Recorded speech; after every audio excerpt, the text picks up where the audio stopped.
Okay, So thank 5, 10, 15. So there's 25 extra credit points that are available for you. Okay, thank you. So, do you know when we gonna turn in the student survey? That will be about week 5. Wait, Yes, because we won't really know enough about how the course is going until we've been through it for a little bit. Then I can adjust anything that if we've got a number of people that are having problems with whatever. Now, that doesn't mean you can't email me with whatever update you want, but I'm just not going to collect the official survey until about the week. It could be end of week 4, sometime in week 5. Any of theirs is fine. okay, thank you. I appreciate that. Sure. I had a question about documents and when turning in things, what format you would like them in. I know that I had attached something from Pages multiple times, and you said that you had not received an attachment. On my Right. end, it said it was attached. So I resent it in a Word document form, which seems to have worked. I just Yes. don't know what works for you and what not. You haven't specified that online or at all. So The one that I sent back that said that worked was a Word document. That works just fine. okay, so you would expect anything to be in a .doc form when Yes. turning it into you, is that correct? Yes. Because that's the one that worked. The other method you were using didn't work. So the .doc format works. So anything regarding Yeah, the test or homework, yeah, send that as a document. okay.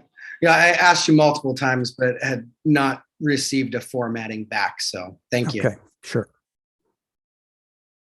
Who else has a question?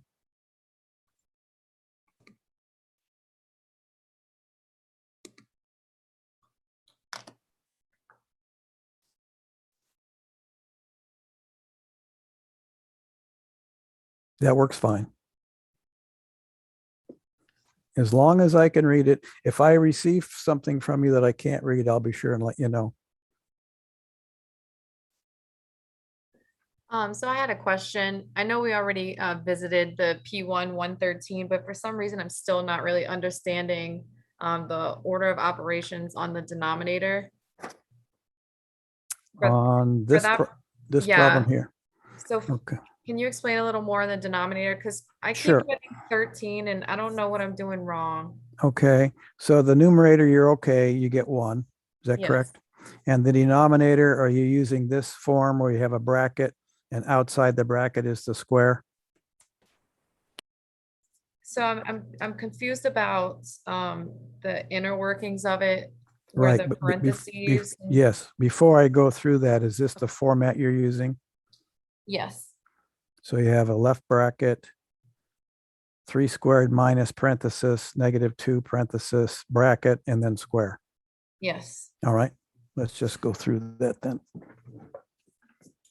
Let me get another piece of paper here.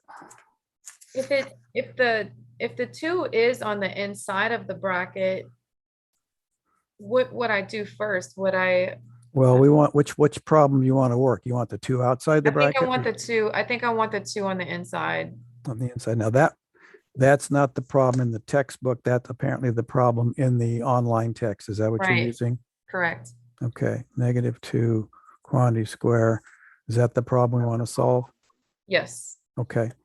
And then we had the numerator becomes 1. So that's 1 over. So we work left to right.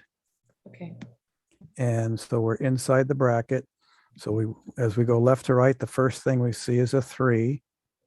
And we keep going and we see a power of 2. So we say, well, 3 to the second power, that's 3 times 3, that's 9.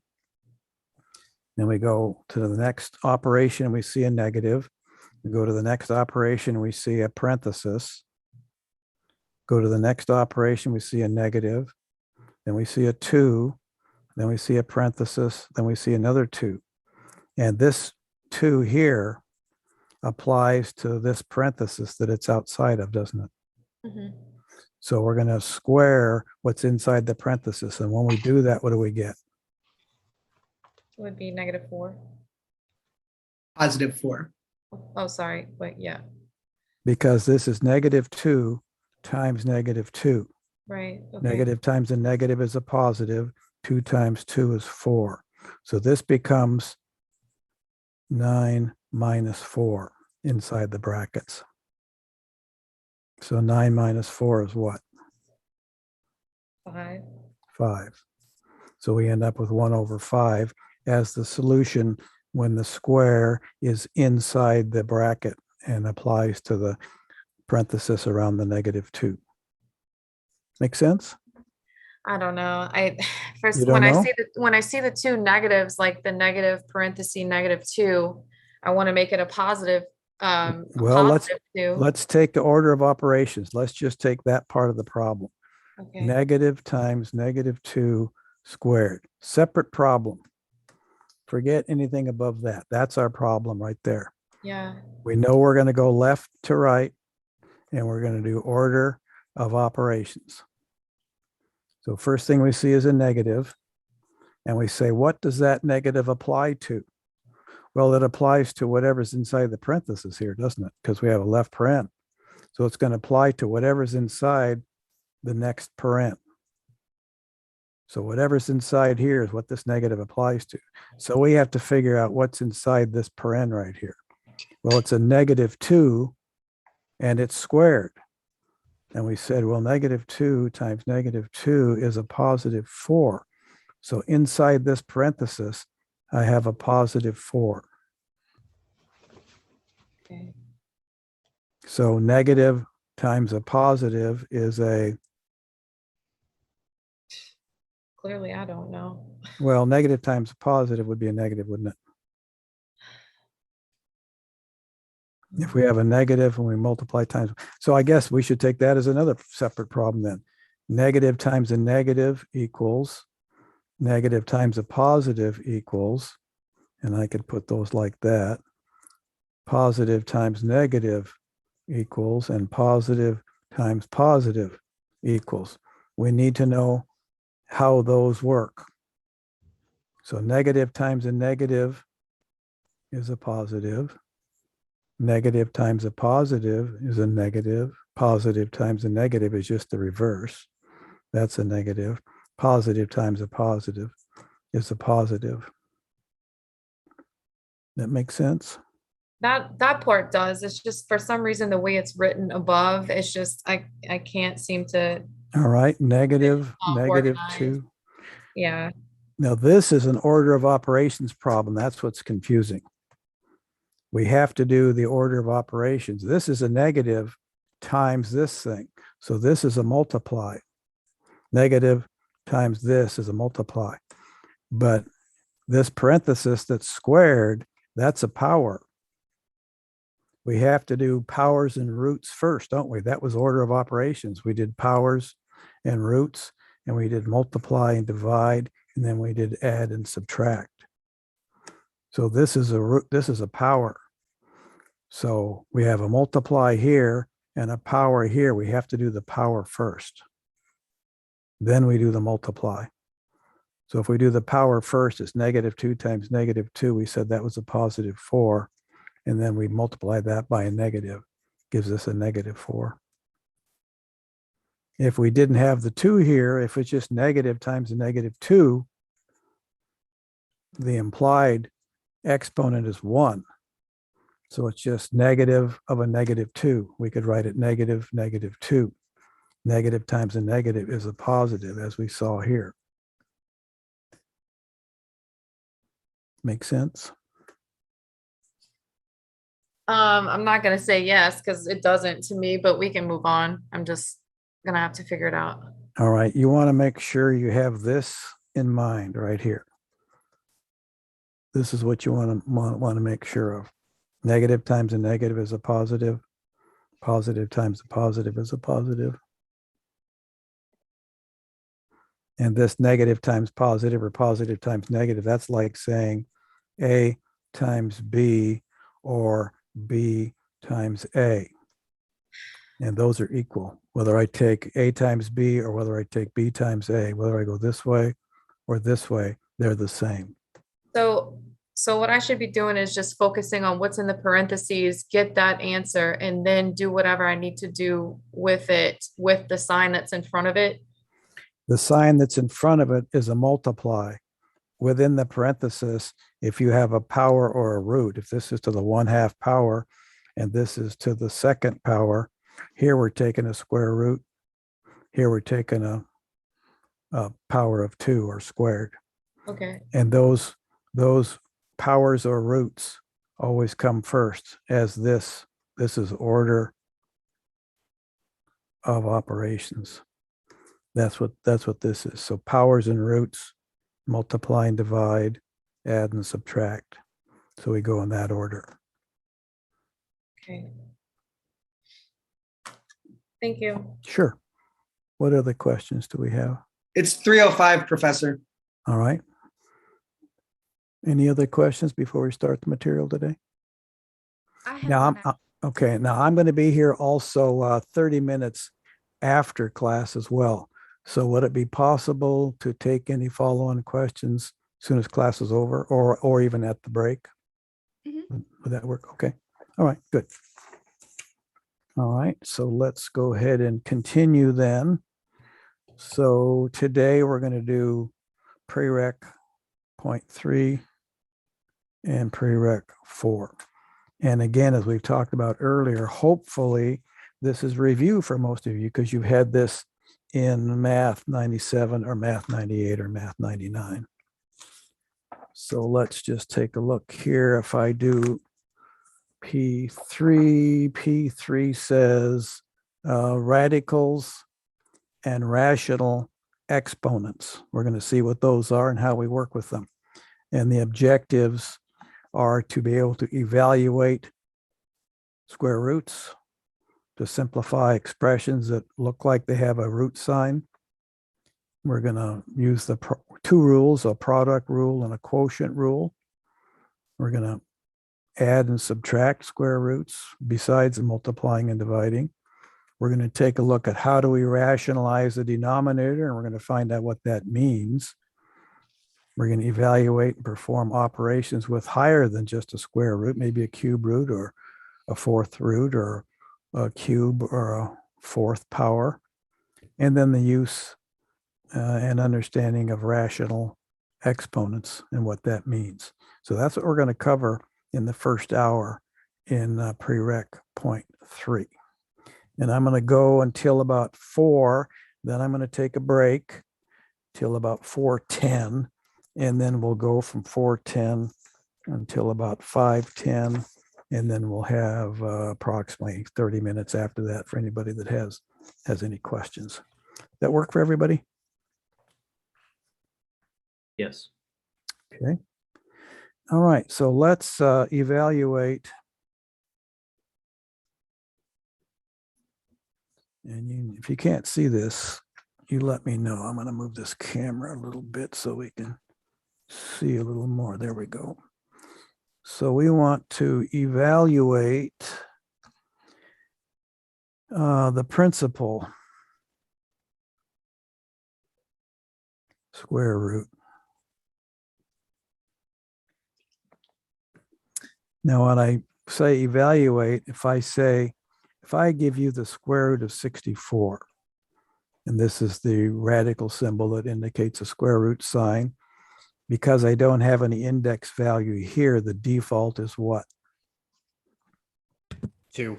It's 2, isn't it? So that's the same as saying the second root. If I leave it blank, it's just a square root of 64. Saying what times what is 64. So what number times what number is 64? And we end up saying, well, that's 8. 8 times 8 is 64. But then you might come back and say, well, hold it. A -8 times a -8, what does that equal? And you say, well, negative times a negative, that's plus. 8 times 8, that's 64. So whether this is positive or negative, I still get a positive 64. And that's true. The difference is the question. Evaluate the principal square root. And the principal square root is the positive square root. So the principal square root is just positive 8. In this case, if I'm asking for principal, I'm not asking for the -8. Okay. Now let's say I come back and give you a problem that says, I want to evaluate negative square root of 49. Is that something that's possible? Am I able to evaluate the square root of 49? Yes. 7 right. times 7, right? 7 times 7. Now, how does that affect this negative out here? It's just going to be times -1. Very after. good. Very good. So we're going to say it's negative times the root of 49, and the root of 49 is going to be 7. So we're going to say that value is -7. Okay. How about if I gave you the square root of 1/4? What would we say there? I say, give me the square root of 1/4. Is that something we can do? 1/2. Well, Because we square root both the numerator and denominator. all right, so we're going to change this to the square root of 1 over the square root of 4. So that's going to be one of the things we can do with the quotient rule. We can change a fourth to a root over a root. And so root of 1 is just 1, but the root of 4 is 2, isn't it? So we're going to say that's going to be 1/2. And we could also say, well, what if we have the root of two numbers, 9 and 6? And we'd say, well, let's see, one way to look at that is 9 and 6. Well, that's 25. So that's the root of 25, and the root of 25 is 5. Okay. Now we could also have the root of 9. I might give you another problem. Give me the root of 9 plus the root of 16. And you'd say, well, that's the root of 9 is 3. And the root of 16 is 4. So that value is going to be 7. Now you notice these values are different, so that the root of 9 plus 16 is not equal to the root of 9 plus the root of 16. Okay, so we have to make sure that we're following our rules when we evaluate radicals. If there aren't any questions, let's take a look then at the product rule. Product rule to simplify square roots. So if I'm looking at the product rule to simplify, I might have given you a problem that looks like, what's the square root of 500?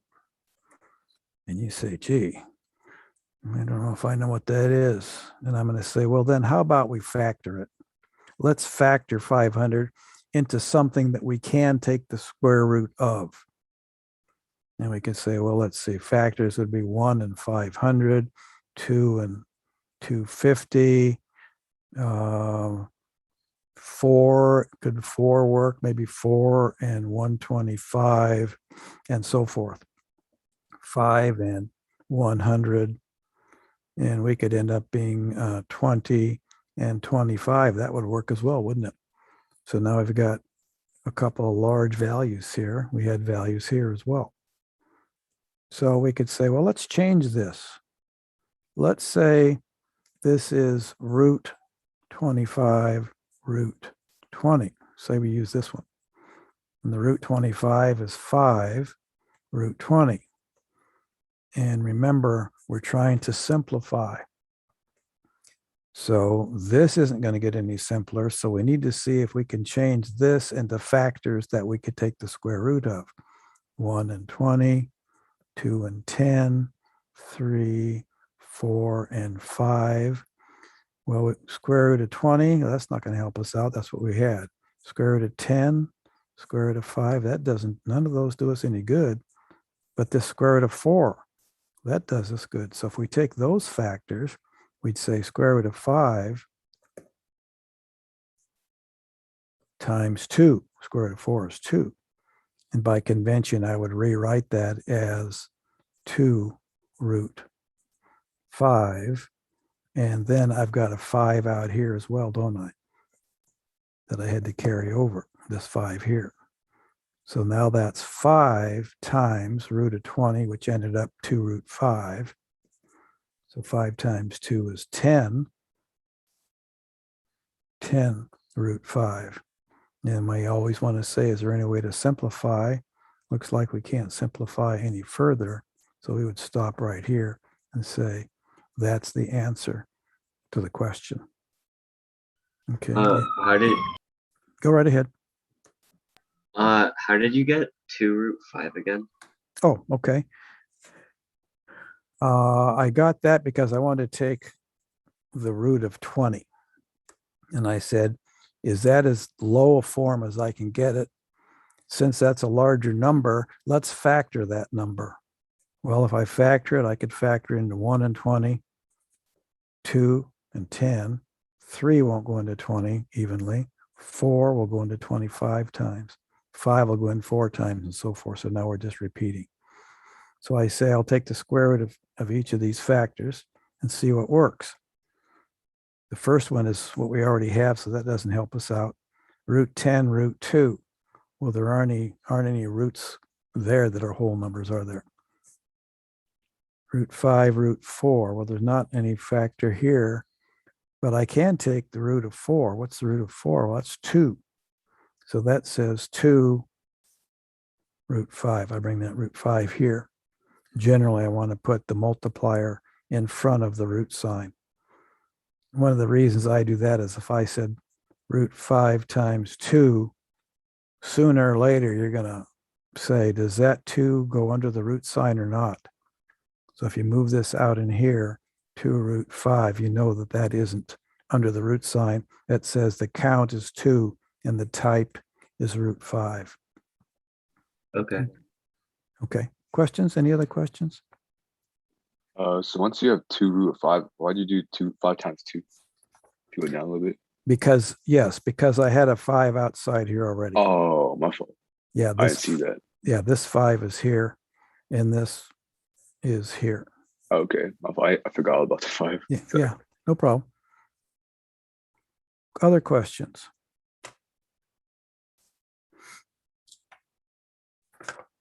Okay. How about let's see.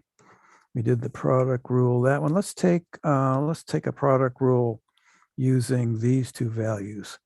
Say I have root 6x times root 3x, and I want to find out. That is to say, I want to simplify. Well, by the product rule, I can say root of 6x times the root of 3x is the same as the root of 6x times 3x. 6x times 3x, which is 6 times 3 is 18. X times x is x squared. And this is all under the root sign. And now we say, well, that could be root 18 root x squared, and root x squared, that's going to be x, isn't it? So that's going to be root 18 times x.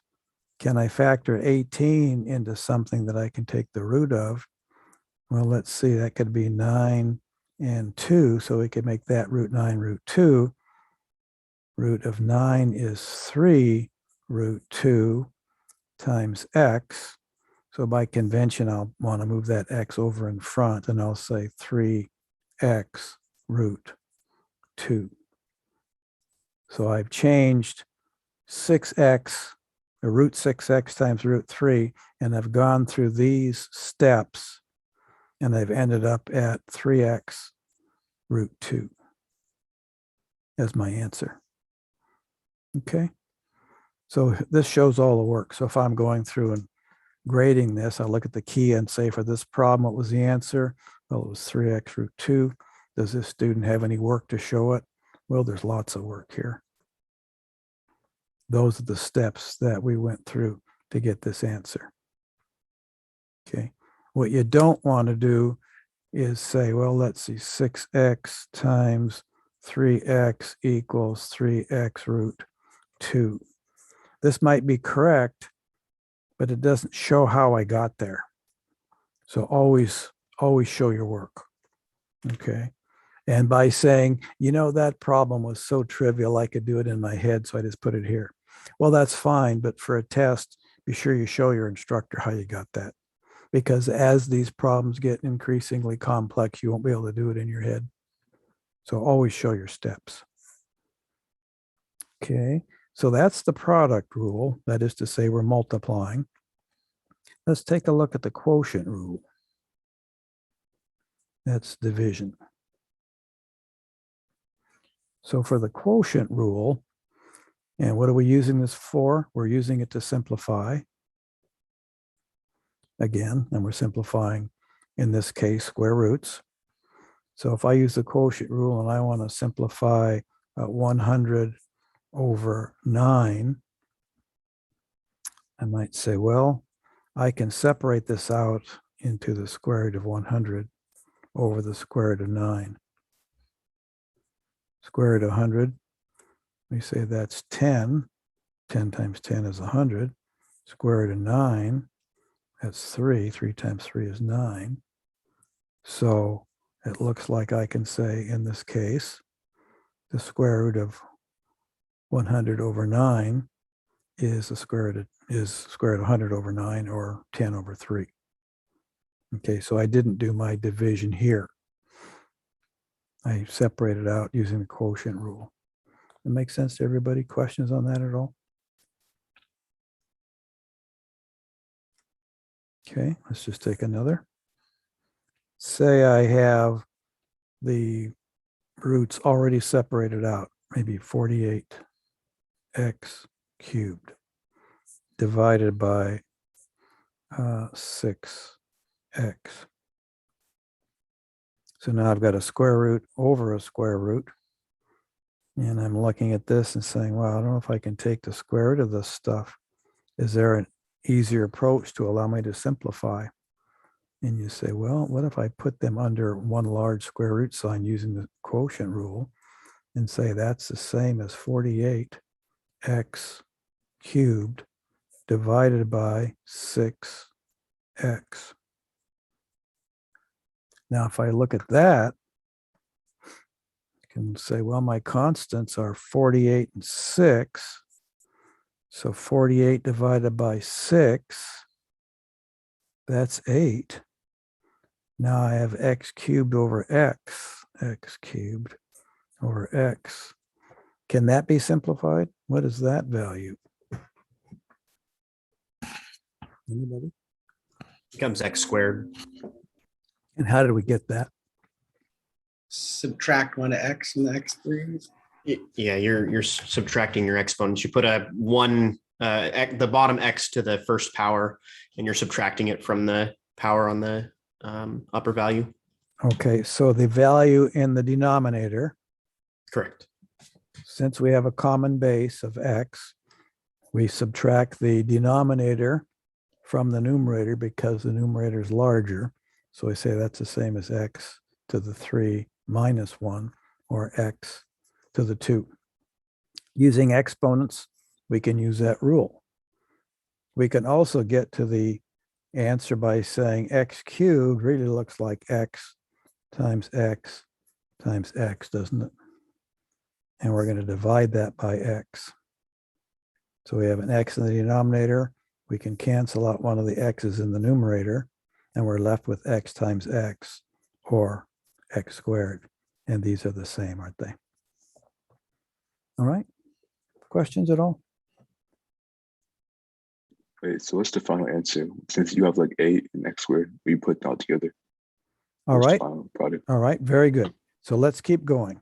So this says I have the square root 48 over 6, which is 8, and the square root of x cubed over x. We said that results in x squared.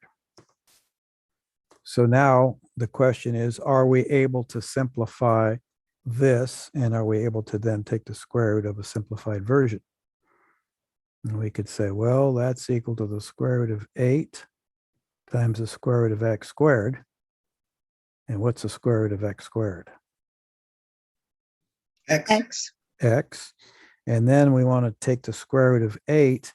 Is there a way to factor this 8 so that we can take the square root of the factors? 2 and 4. So if this is 4 and that's 2, and we take the square root of each of those, that would be 2 root 2 times x.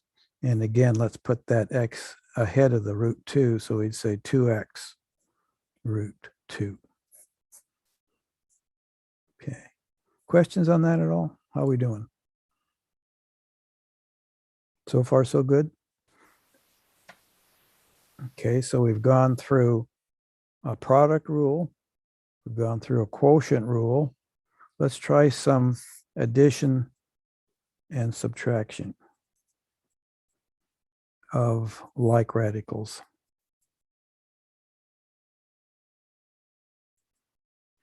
So if I gave you 7 root 2 and ask you to add that to 5 root 2, I look at this as that 7 as a count,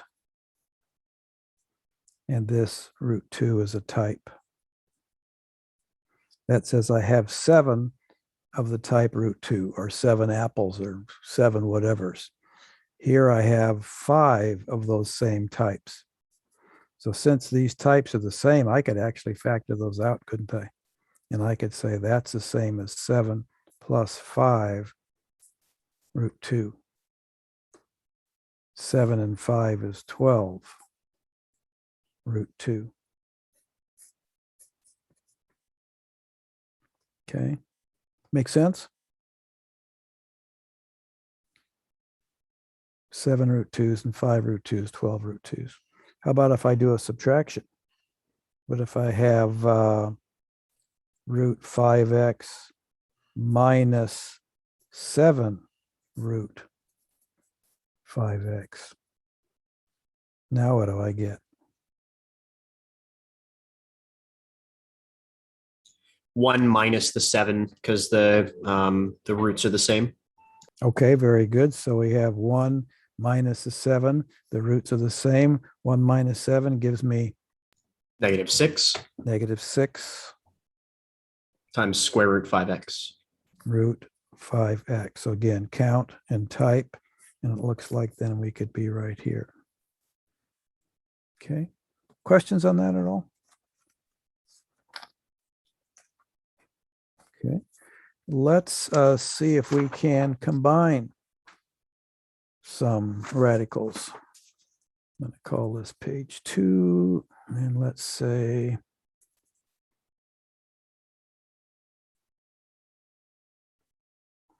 maybe I should say combining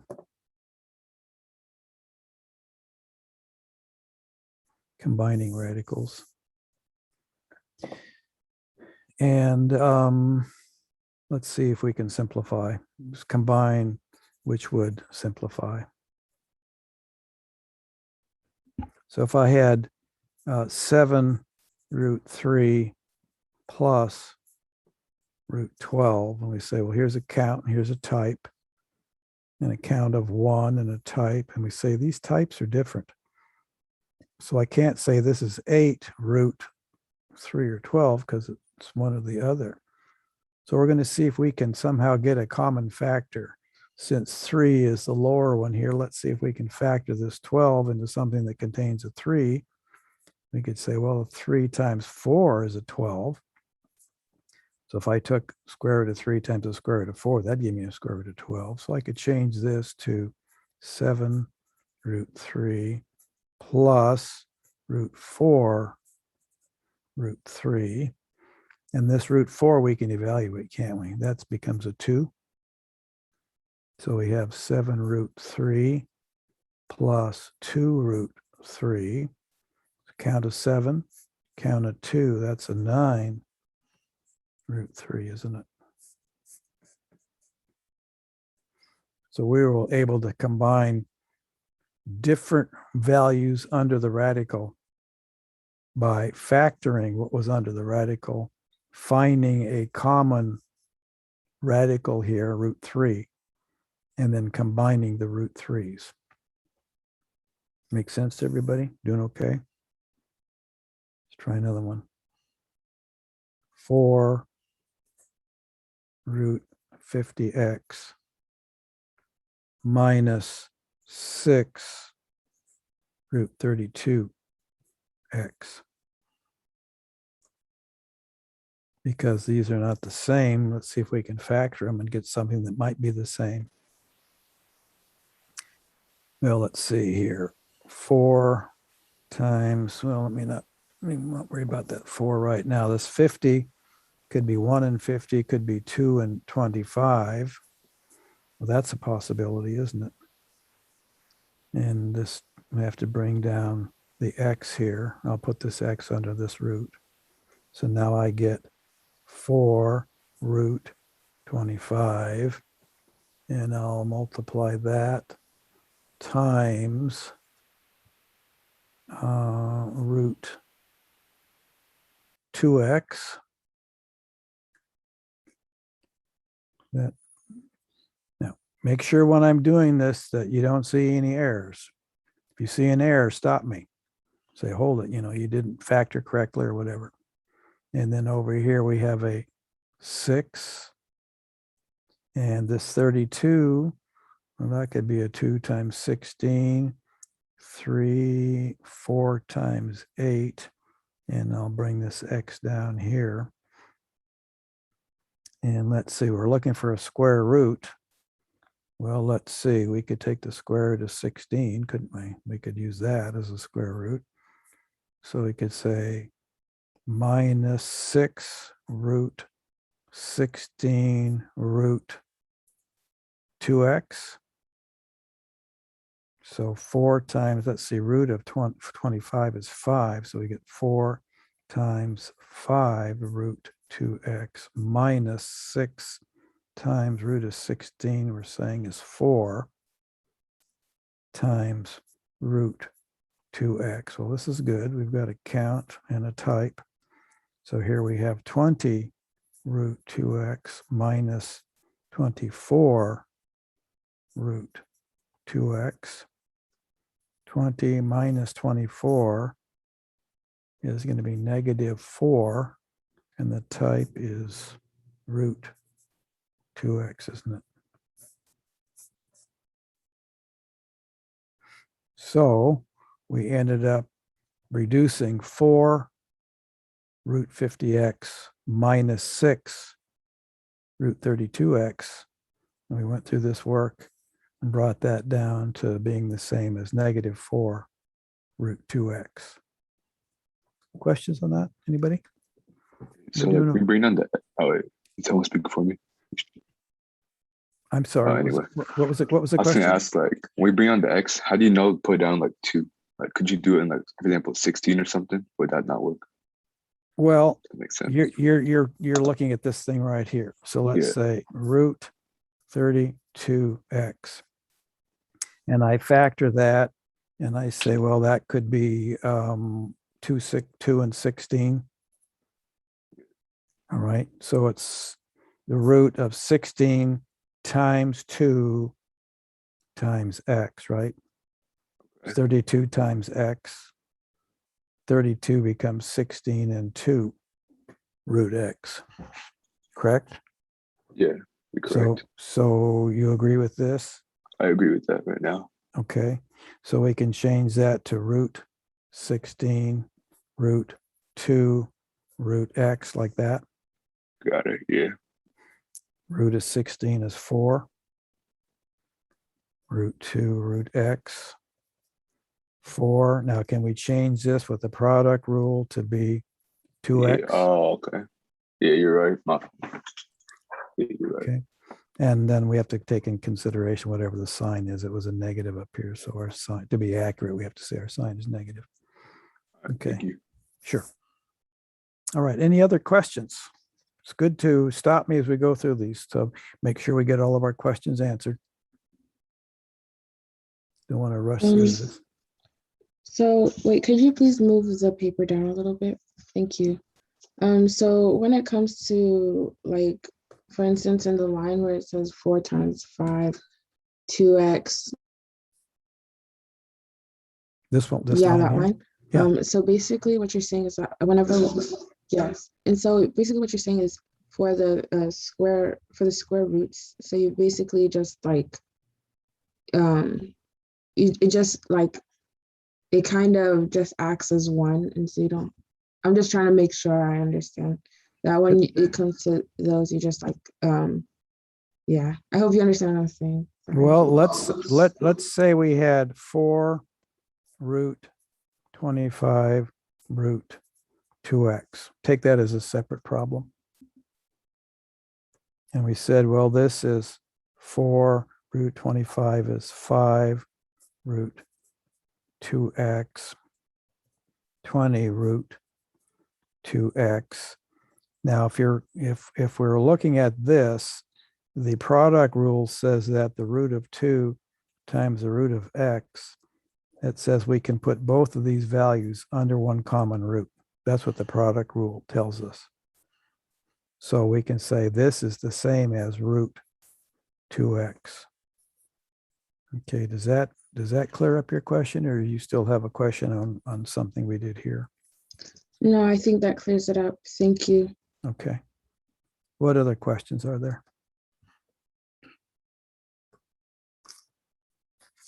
Don't be afraid to ask your questions.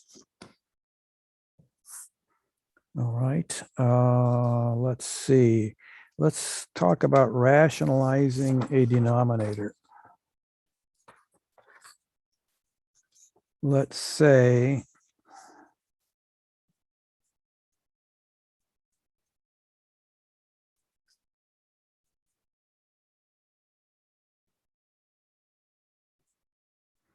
I have something that looks like 15 divided by the root of 6. Now, rationalizing the denominator, what does that mean? Anybody? Getting rid of the root on the denominator. Getting rid of this radical in the denominator. And so the question is, how do I get rid of that radical? What can I do to get rid of it?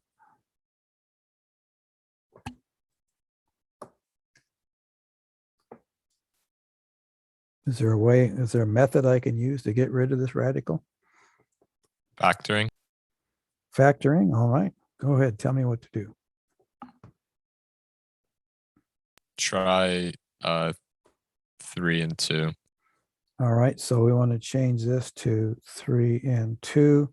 So we can say that the root of 6 is the same as the root of 3 times the root of 2, like that? Yeah. Okay, so we could rewrite this as 15 over root 3 root 2. Okay, now does that help us to rationalize the denominator? Have we made any progress? No. We've changed the form. The form is different here than here, but we still have a radical in the denominator where this symbol is defined as a radical. That's the radical sign, isn't it? This thing here is a radical sign. And that radical sign says if I take root of 4, then that says I have something times something gives me 4. And I say, well, 2 times 2 gives me 4. So the radical over 4 says that's 2. And now when I'm rationalizing the denominator, what I want to do is get rid of what's in the denominator if it's a radical. Now, if this problem were 15 over root 4, we'd say, well, hey, I can do that. That's the same as 15 over the root 4 is 2. So now my answer is 15 over 2. But here I've got root 6. And I can't get a whole number out of this root 6, can I? So the question is there something I can do to get rid of this radical, this thing, in the denominator? And the rationale for that is it's simpler looking and easier to work with, say the mathematicians, than trying to work with this radical in the denominator. So they come up with a method of doing that. They say, well, if I have 15 and it's divided by some radical, let's say root 6, anybody, if I throw it open to the class, is there anybody that has a suggestion on how I might get rid of that radical in the denominator, that root 6 in the denominator? I don't know if this is Square. right, but multiply top and bottom by root 6. Well, there is no top and bottom. Excuse me, denominator and numerator. Very good. Thank you very much. So if I multiply the numerator and the denominator by this value, let's see what happens. So 15 root 6 in the numerator, and root 6 times root 6 as a separate problem. If I take root 6 and multiply it by root 6, what do I get? 6. I get root 6 squared, which is 36.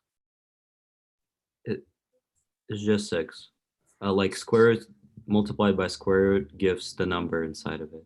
Okay, so root 6 times root 6 is the root of 36, and the root of 36 is 6, isn't it? And I'm wondering, what if instead of multiplying by square root of 6, what if we square the whole fraction? Well, let's do it. Let's see what happens. So we get 15. So this is what we get by using the approach that we just used. So if we have 16 over root 6 and we square the whole fraction, is this what you want, right? Yes. Mhm. So that would be 15 times 15 in the numerator and root 6 times root 6 in the denominator. And 15 times 15 is 225. And root 6 times root 6 is, we just did that above here, and that's 6, isn't it? Mm-hmm. So But we get- which one is right? Well, they're both right. They're both right. Here we squared this term, this fraction, and here we simply rationalize the denominator. This isn't rationalizing the denominator. This is squaring a fraction. This is rationalizing a denominator. But if the task would just say simplify, which one is the simplified version? Simplify doesn't apply because we don't have, for instance, 9 over 27. Simplify would say, is there a common factor? Oh, yes, I can divide numerator, denominator by 3. 9 divided by 3 is 3. 27 divided by 3 is 9. Ooh, still have a common. I can still divide by 3, 1 over 3. That is simplifying. Don't some tests require that you write it while keeping the square root? You don't want to leave the square root in the denominator. Yeah, but in the numerator, like 225 over 6, sometimes I've gotten things wrong because they actually wanted it to be 15, like square root of 6, because they wanted it in that format for some reason. Well, you want it in the format of root 6 if you want an exact answer. But the root sign remains in the numerator, not in the denominator. If we have a root in the denominator, we get rid of the root in the denominator by rationalizing the denominator. And we rationalize by multiplying this root by itself. And whatever we do to the denominator, we have to do to the numerator. So root 6 times root 6 is 6. The steps are 6 times 6 is 36, and take the root of that is 6. In the numerator, well, because we multiplied the denominator by root 6, we have to multiply the numerator by root 6, because if we didn't do that, we would change the value of this fraction. So we don't change the value of it by multiplying numerator denominator by root 6. So now the numerator becomes 15 root 6, and the denominator becomes just 6. So the exact answer is 15 root 6 over 6. Can you do another example of how to rationalize the denominator, please? Sure. I want to just a quick interjection. Yeah. So everyone is aware 15 root 6 is not 225. So even though we talked about doing like squaring the problem below. 225/6 is not the same as 15√6/6. It sounded like maybe some people thought they were, but they're not even close. That's So- correct. That's good to know. Yeah, we're doing two different things. What we're doing here is rationalizing the denominator. What we're doing here is squaring a fraction. They end up with two different values. They're not the same. We did this because somebody says, how come we can't just square the whole thing? And that's why we can't square it, because these are not equal. Okay, any other questions? How are we doing? Other questions? All right. Let's try another one. Somebody wanted to try another one. Let's go ahead and do that. Let's say I have 12 over root 8, and I want to rationalize the denominator. Go ahead and rationalize that denominator for me. What would I do? What steps would I go through to rationalize the denominator? Multiply the fraction by square root of 8. Multiply the fraction by root 8. Let's see. So both the denominator and the numerator, correct? Yes. Okay, root 8 here and root 8 here. So that's going to rationalize the denominator. So when I do that, I get 12 root 8 in the numerator. And what do I get in the denominator? 8. Just 8. Because root 8 times root 8 is root 64, and the root of 64 is 8. All right, so I end up with this term here. So do I put an arrow to it and say that's my answer? We can also simplify it further. All right, how do I do that? The square root of 8, we could take out a 2. All right, so let's take that as a separate problem. So square root of 8, so we could factor 8 into 2 and 4. Those are factors of 8. Take the square root of each of those, and I can say that square root of 8 is the same as the square root of 4 times the square root of 2. Square root of 4 is 2. So square root of 8 is the same as 2 root 2. So in the numerator, I have 12 times 2 times root 2 over 8. Okay, are we done? Can we simplify like 24 and 8 and divide it by the common factor? Sure. What do you want me to do? 24 is... So you're multiplying 12 times 2 and getting 24. Correct? Correct? Yes. 24 root 2 and 8 in the denominator. Yes, and we can divide by 8, and that would give us 3 and square root of 2. 3 root 2. So divide denominator by 8, numerator by 8. Denominator becomes 1, numerator becomes 3, and I end up with 3 root 2. Is that as simple as I can get? I think that's it. Yep. Okay, if it is, then I'm going to put a box around it. I'm going to put an arrow to it. I'm going to say this is my answer, so that when I is the grader, and I'll be the one grading your tests, when it comes to this problem, I'm simply going to say, if this is problem 1, you got lots of stuff going on here. Where do I look? Where is your answer? Is it here or here or where? Oh, no, it's right here. You told me it'd be right where I'm pointing. So here's your answer. Question. Go right ahead.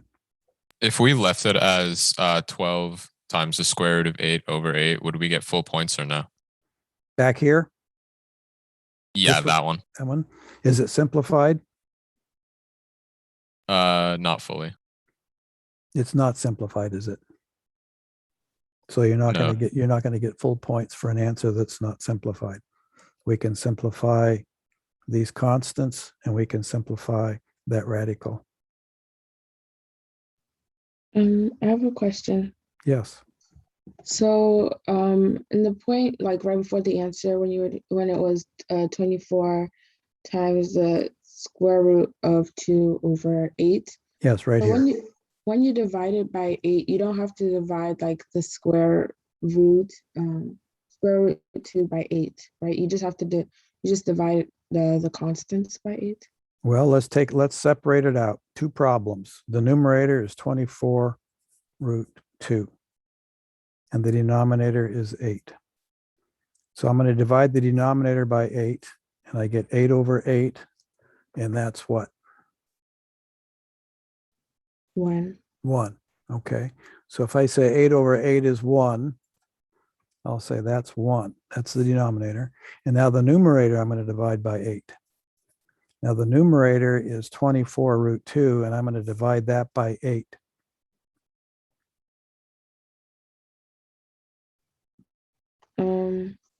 That would be 3. 3 square root 2. Yes, I could change this 24 to be 8 times 3 times root 2, all over 8. And then I can say, well, that 8 can cancel out that 8. So now I'm left with 3 root 2 over 1. Oh, okay. I see it. Thank you. Sure. And remember, 3 root 2 over 1, we just use that as 3 root 2, don't we? The implication is that it's over 1, but we don't have to write over 1. Other questions? What other questions do you have? Okay. Let's rationalize the following. 7 divided by 5 plus root 3. Now, again, we're going to rationalize the denominator, but now the denominator is not just this radical, is it? It's this constant plus this radical. So in this case, we are going to multiply by a conjugate. The conjugate is the opposite sign. A plus becomes a minus becomes a plus. So when we multiply by the conjugate, whatever we multiply the denominator by, we multiply the numerator by. And we're going to multiply the denominator by the conjugate of the denominator. And the conjugate of the denominator is 5 minus root 3. The numerator has to be the same, so we're going to multiply numerator by 5 minus root 3. All right, so in the numerator, I've got 7 times 5 minus root 3. And in the denominator, well, let's see, I have a binomial here, 5 plus root 3, and another binomial here, 5 minus root 3. This sort of looks like a plus b times a minus b, doesn't it? If we let a equal 5 and b equal root 3. So we've had this before, haven't we? In Math 97 and Math 98, Math 99, we did this, didn't we? We took a plus b times a minus b, and we did the FOIL operation on that, first, outer, inner, last. And do you remember what we got when we did that? A squared plus AB minus AB minus B squared So you're saying it's a squared plus AB. plus, well, that would give me inner. So outer would be minus AB, wouldn't it? Minus AB. Okay, minus a times b, and inner would be plus a times b, and last would be negative a, negative b squared. Okay. Is that how we leave it? No. What do we need to do? Well, when you combine like terms, then you've got a squared minus b squared, because minus, yeah. Okay, so the idea is a plus b, and this is something you want to put in your brain and memorize it. A plus b times a minus b equals a square minus b square. That's something that you should have in your head. And you should be able to go left to right or right to left if I factor this or if I multiply these binomials. So now if I let a be 5 and b be root 3, so my denominator is going to look like 5 plus root 3 times 5 minus root 3. Okay. And if I FOIL that, if 5 times 5 is 25. Outer and inner are going to cancel, and positive times the negative is going to be negative 3. So 25 minus 3 is 22. So then my numerator is shown here. My denominator becomes 22, doesn't it?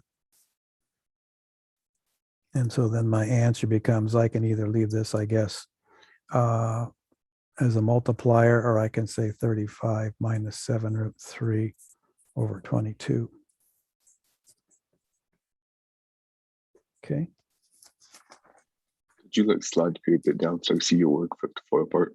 I could, like write down notes for that. Yeah. Thank you. All right. Let's see here.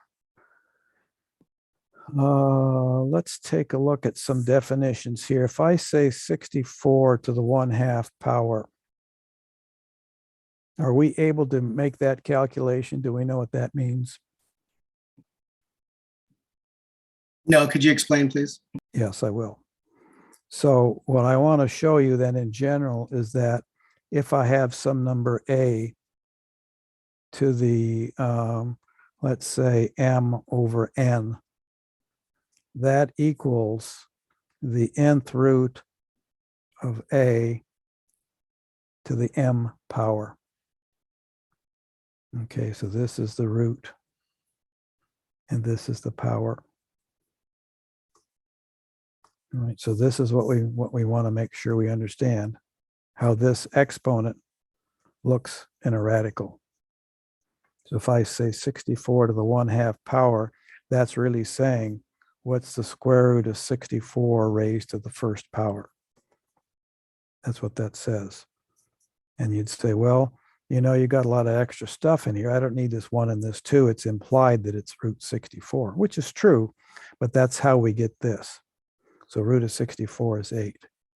So that says that 64 to the 1/2 power is the same as the root of 64, which is 8. Okay. If I say 64 to the negative 1/3 power, I say, well, this negative indicates that this 64 is in the denominator because of this negative. So I'm going to say that's the same as 1 over 64 to the 1/3 power, which is the same as 1 over, that's the cube root of 64, isn't it? That's what this says. Cube root of 64. So that's 1 over, what times what is 64? Let's see, is it 1? No. Is it 2? No. Is it 3? No. Is it 4? Let's see, 4 times 4 is 16, times 4 is 64. So that would be 4. So now we could say, well, the root, or the value 64 to the negative 1/3 power is 1 over 4. And that's how we get it. Okay, does that make sense, everybody? Okay, let's take a couple more. Let's say I have 27 to the 2/3 power, and I want to evaluate that. And I can say, well, I can rewrite this, and I can say that's 27. Here's the multiplier 2. So I can say that's to the 2nd power, and here's the root. So it's to the cube root. So I have to do 2 operations on this base value. This is the base. And these are the exponents. And I can do them in any order I want, because a times b is the same as b times a, isn't it? So I can either square 27 and take the cube root of that, or I can take the cube root of 27 and square it. Either way works. And I look at that and I say, well, you know, the cube root of 27, I know that. 3 times 3 is 9 times 3 is 27. So that's the same as 3 squared. So 1/3 root of 27 is 3, and I'm going to square that. So the answer would be 9. Okay. Could you explain that again? I'm not understanding the 2/3 part and how you got the squared and the cube. All right. let's say we change this to a radical. This says it's the root, so there's the cube root of 27 squared. Here's the power. So if I wrote it in radical form, it would look like this. What was the other form? This is exponential form. This is an exponent, right? That's an exponent. And this is a radical. So the top one you did was an exponent form. Yes, this is an exponent. This is an exponent. And this is a radical. Now I can do these in any order. The 2 is a power. Here it is. I can square that 27 and take the cube root of that. If that's what you want to do, you can do that. But I can't really square 27 in my head and get some good number, because 25 times 25, well, that's 625. 26, I don't know, 7, 8, 9, 30 is 900. So somewhere between 625 and 900, but I don't carry this value squared in my head. So what if you say, well, let's take the cube root first. Can I take the cube root of 27? Well, let's see, that's easy. 3 times 3 is 9 times 3 is 27. So that's just what? 3. And we want to square that. 3 squared is 9. Thank you. Sure. It's 4. 4 o'clock. Thank you very much. Thank you for reminding me. Let's take a 10-minute break. We'll see you guys back here at 4:10. Good work, everybody.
Anybody have any questions before we begin again in a couple minutes?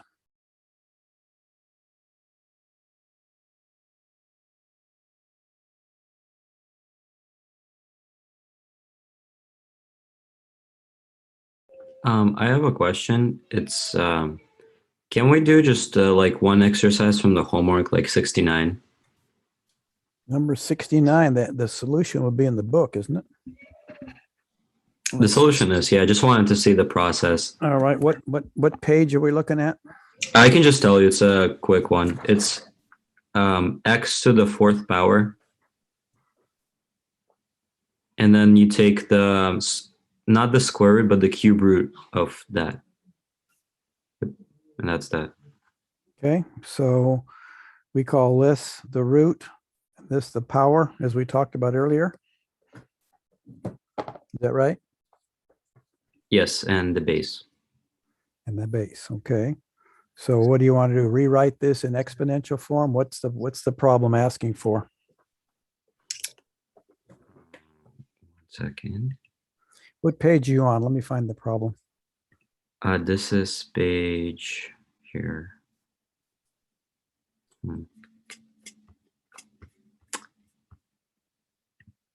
Page 30, no, 40.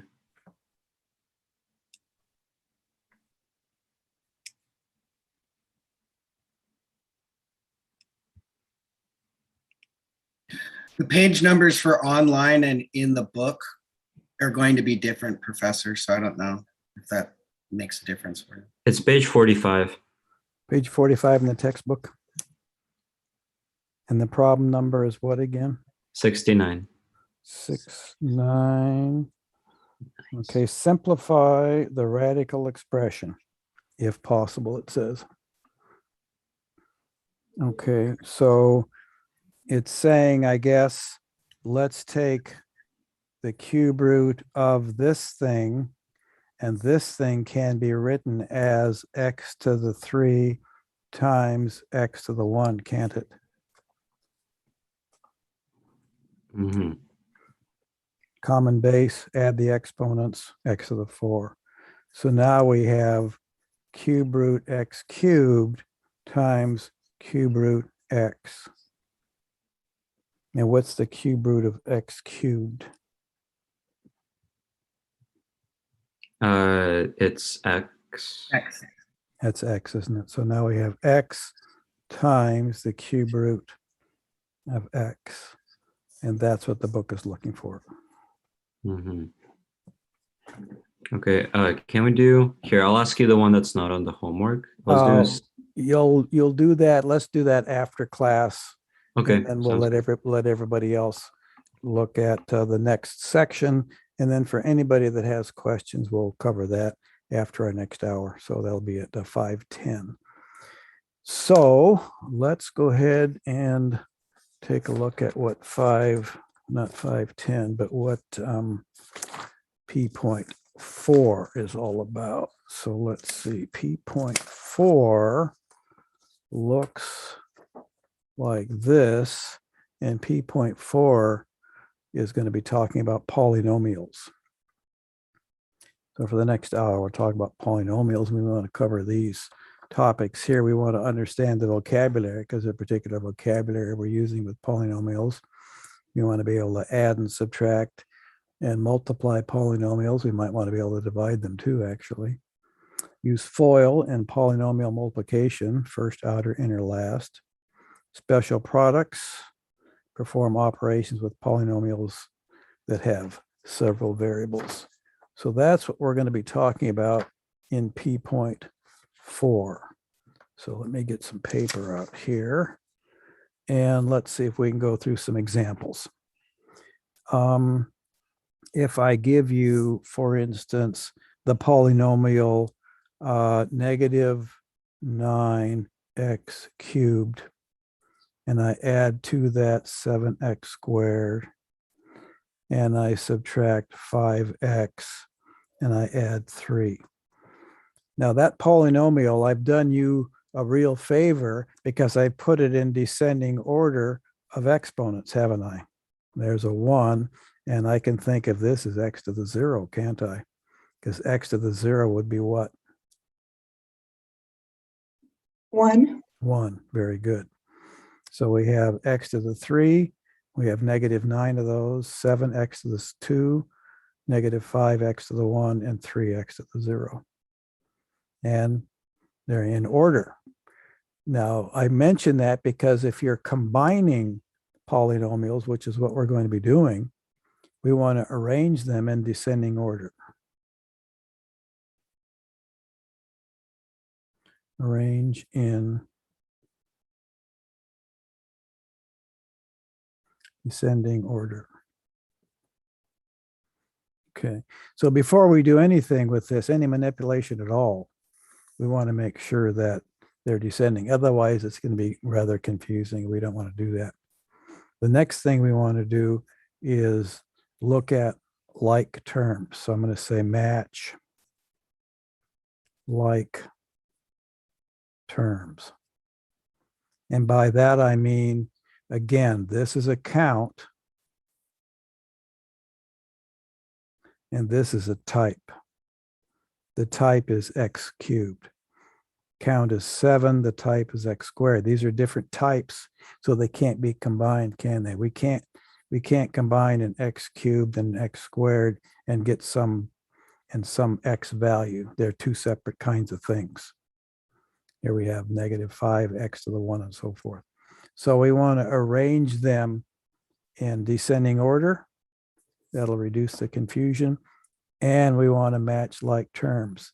Then we can go ahead and do our add or subtract, or if we're going to do a multiply, or if we're going to do a divide, whatever we're going to do, we can do it after we put them in order. So let's say here's my first polynomial, and I give you a second polynomial, and it's 13x cubed plus 2x squared minus 8x minus 6, for instance. So polynomial 1, polynomial 2. And I could ask you to do a couple things. I could say, well, add them. I could say subtract them. I guess I could even say multiply them, but that looks like it'd be a little bit cumbersome. So let's just stick with add and subtract. So let's say we want to add these things. Well, we want to make sure we have like term to like term. So I'll use the bottom one here to start with, and I'll say, well, I'm going to put a -9x cubed. Then the next term is a positive 7x squared, and the next term is a -5x, and the next term is a positive 3. So if I ask you to add those two polynomials, you could say, well, I have -9 and 13. So 9 from 13 is just 4, isn't it?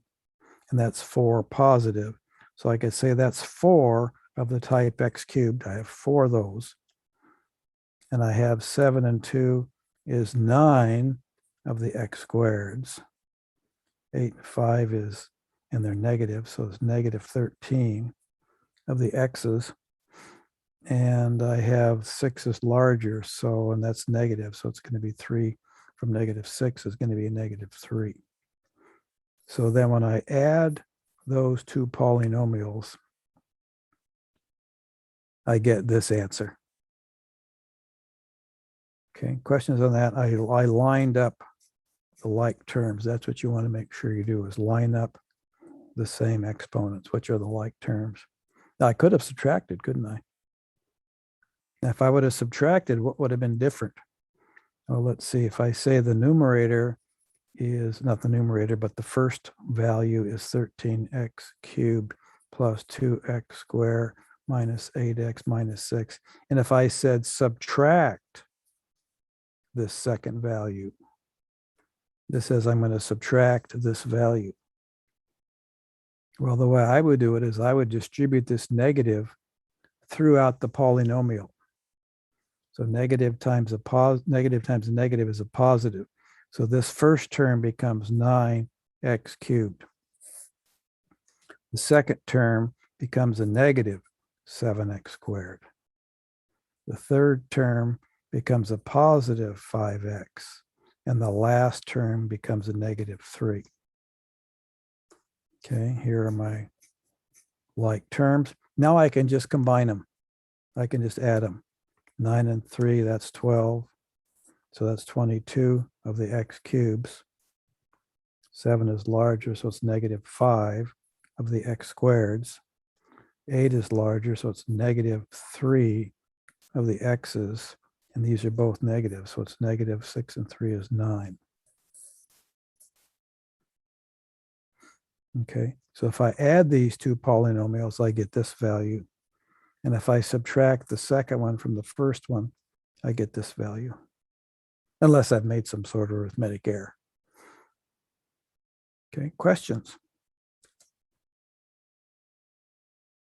Yeah, sorry, I'm a little confused on what happened there.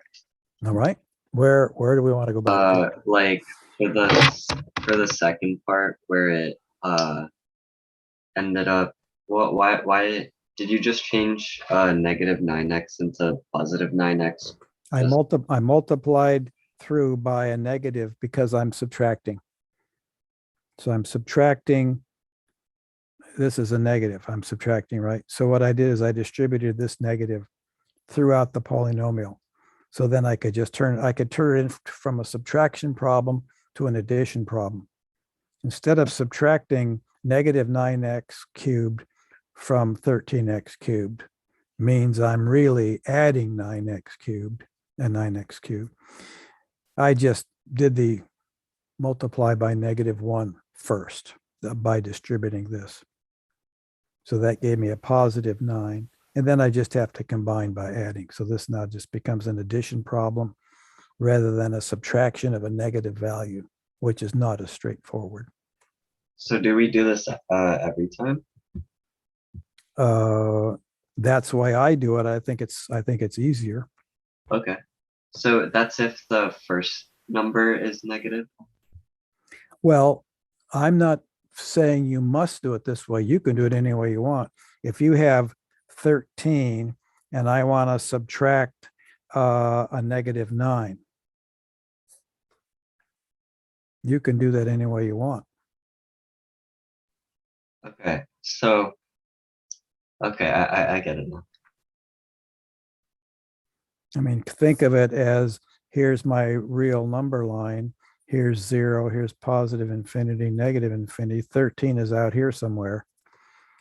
And if I want to add a -9 to that, I'm going to go back -9, or I'm going to get back here to 4. But I don't want to add a -9. I want to subtract a -9. Well, if I subtract a -9, negative puts me to the left. If I subtract it, it puts me to the right. So that puts me to the right 9 and 13. That puts me out here at 22, doesn't it? So if I add a negative, so here's -9, here's +9. So either way, we're starting at 13 on the real number line. In one case, we're reducing it by 9. If I just say subtract 9, I go this direction. If I say subtract a -9, then I'm going the other direction. I'm going in the positive direction. Negative times a negative is a positive, isn't it? Okay, that makes sense? Yeah. Okay. Now, keep in mind, everyone, that if this is the first time you've seen these kinds of problems as I go through them, well, if it's the first time, you might say, I'm not sure I'm understanding what's going on here. But you're going to have lots of homework problems that you're going to work, right? And as you work through those homework problems, number one, and as you review the example problems in the book, remember that, say, in section P3 here, there are 11, 12, there are 13 example problems in the book. I highly recommend that you review the example problems. So we'll do a lecture here in class. Then it would be worth your while to go through the chapter and review the example problems and read the chapter. I mean, taking my lecture is not a reason for not reading the chapter. You still want to read the chapter. And here's an example 9 that says take the ninth root of x cubed. And it shows you how to do that in exponential form. And it ends up being that's the same as the cube root of x. And it shows you how it did that. Well, it has 13 examples. Okay, it goes clear back. I'm expecting that you're going to look through those examples. Here's example 1, evaluating square roots and so forth.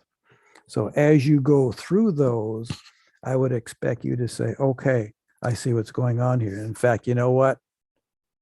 Ken covered that in class. He covered that very problem in class. And I didn't quite understand it there, but here I can see it in the book and I can see it step by step. And now I'm seeing it for the second time. Okay. If you review the book first, when you see me do the problems, you'll see them for the second time. So it just depends on how you want to do it. You want to look at the book first and then see my lecture, or see my lecture first and then look at the book. Okay, so the idea is I'd like you to see this material more than once, because then when you see it more than once, it'll make more sense to you. It won't be as confusing. And then you do the homework problems, and then you should have it solid in your mind that, okay, I've done a bunch of these problems. Now I'm ready for a test because I know what's going on. Other questions? Did you do another problem like what you just did? Sure. Thank you. All right, let's say I have 9x plus 7x squared minus 6. Let's see, let's make this a cube. 9x 6, let's say we subtract 8x squared. Polynomial number 1. Polynomial number 2. 9 minus 3x plus 2x squared. No, 2x cubed. Let's make it 2x cubed. Minus 6x squared. Polynomial 1, polynomial 2. And I could ask you to add, or I could ask you to subtract, since we're doing add and subtract. I could say add these two. I could say subtract 1 from 2. I could say subtract 2 from 1. So there's several questions I could ask you. But the first thing you're going to want to do is what? So step 1. What's the first thing you're going to want to do in step 1 before you do any operations on these polynomials? Arrange in descending order. Very good. So let's arrange polynomial 1 in descending order. And what are we going to have? 7x cubed minus 8x squared plus 9x minus 6. 6, okay. Can somebody else rearrange polynomial number 2 for me? 2x cubed 2x cubed minus 6x squared 6x squared minus 3x okay plus 9. plus 9. Very good. So now we've arranged them. Descending order.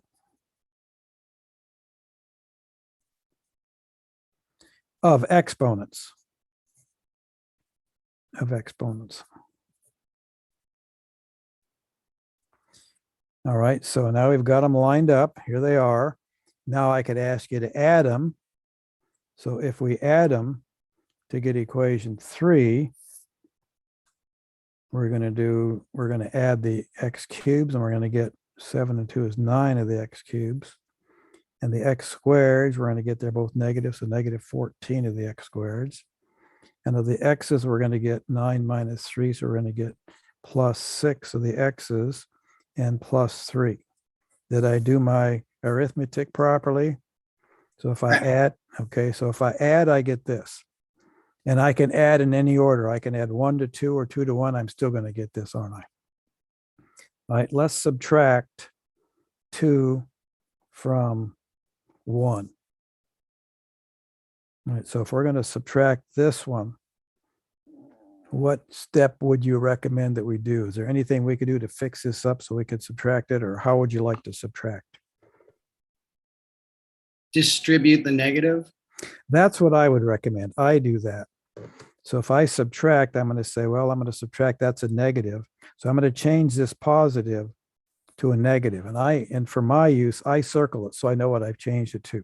This is a negative, so that'll change to a positive. This is a negative, so that'll change to a positive. This is a positive, so that changes to a negative because I'm subtracting. Now I can just combine. That is to say, I can just add them. So a subtraction problem becomes an easier addition problem because I'm not, for instance, subtracting a negative value, which sometimes can be confusing. So 7 minus 2, that's 5x cubed. And 8 plus 6, so it's a negative 8, so that's negative 2x squared. 9 and 3, that's plus a 12 of the x's. And a negative is negative 15. So if I've done my arithmetic correctly, I end up with this value if I subtract polynomial 2 from polynomial 1.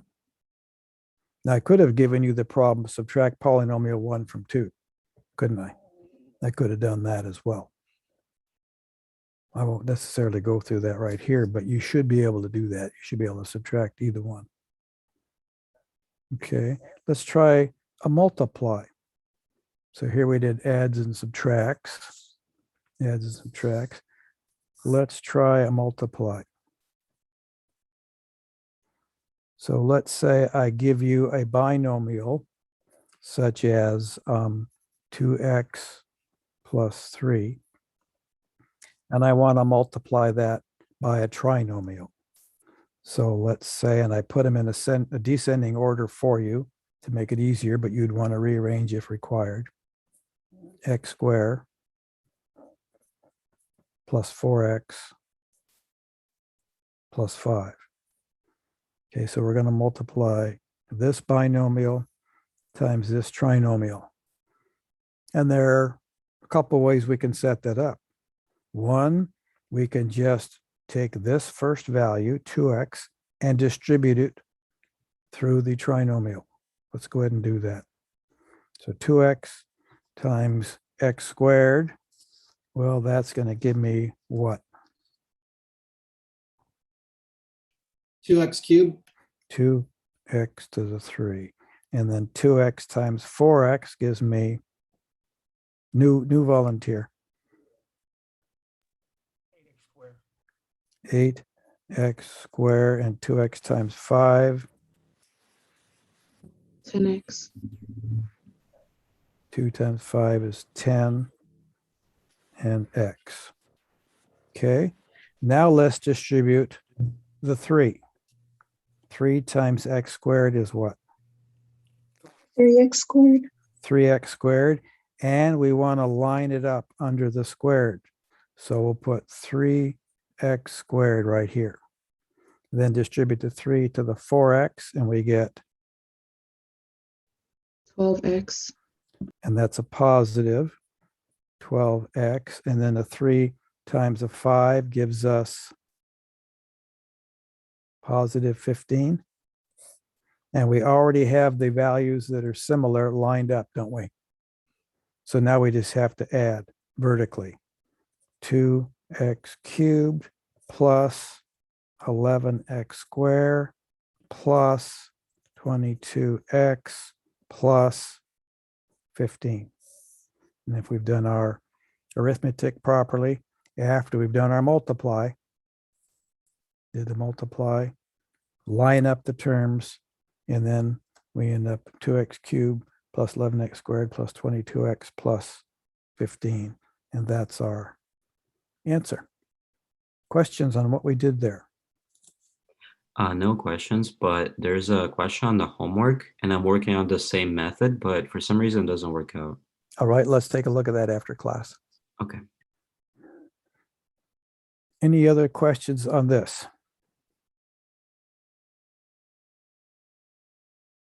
Okay. let's say we have a binomial times a binomial. Let's say we have 3x plus 4 and 5x minus 3. Now, when we multiply this binomial times this binomial, what method are we going to use to do that multiply? FOIL. We can use FOIL. Okay, first, outer, inner, last, that works. So first times first gives me 3x times 5x is 15x squared. 15x squared. Outer is negative 3 times 3x is negative 9x. Inner 4 times 5x. And last is negative 3 times 4. Looks like that's a negative 12. Okay, you stop me if I make any arithmetic errors here. So now I can combine terms.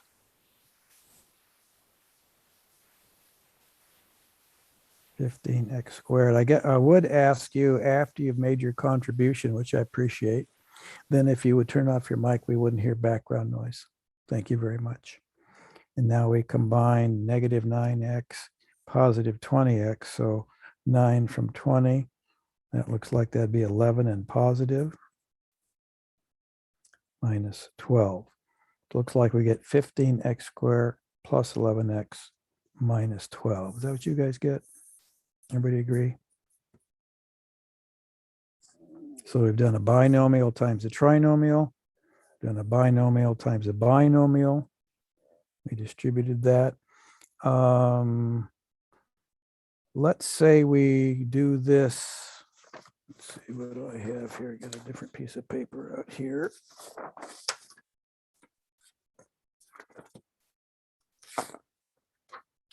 Let's say I multiply x plus 4y times 3x minus 5y.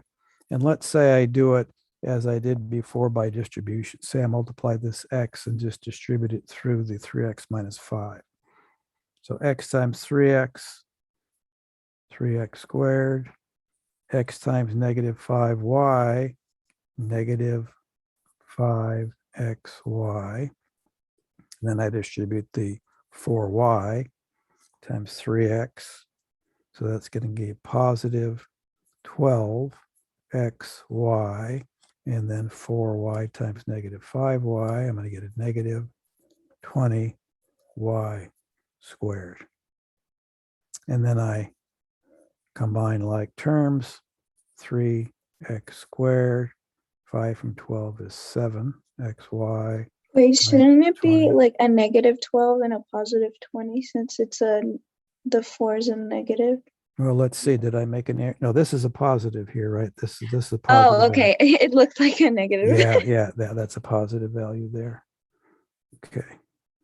So I've got this and I combine. So it looks like I end up with 3x squared plus 7xy minus 20y squared. So it looks like I end up with this. Okay.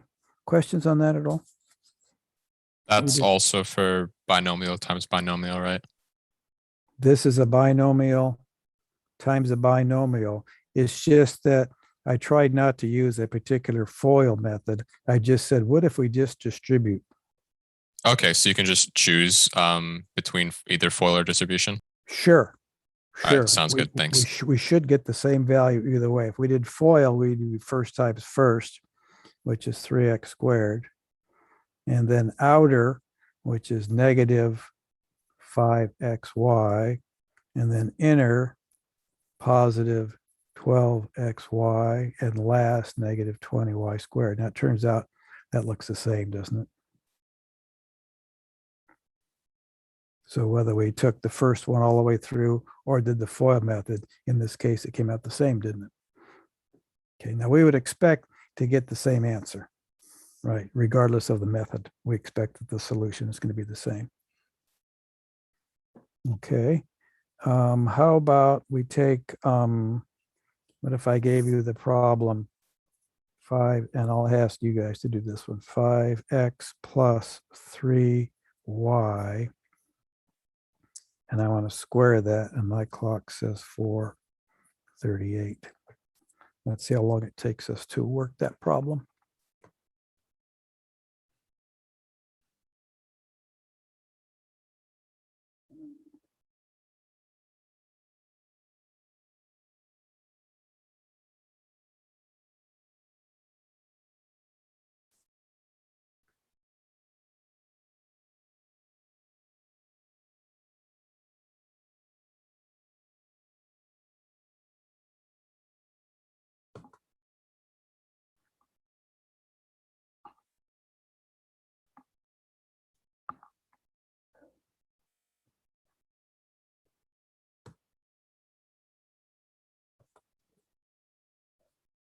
And when you've got it, just go ahead and open your mic and step me through it.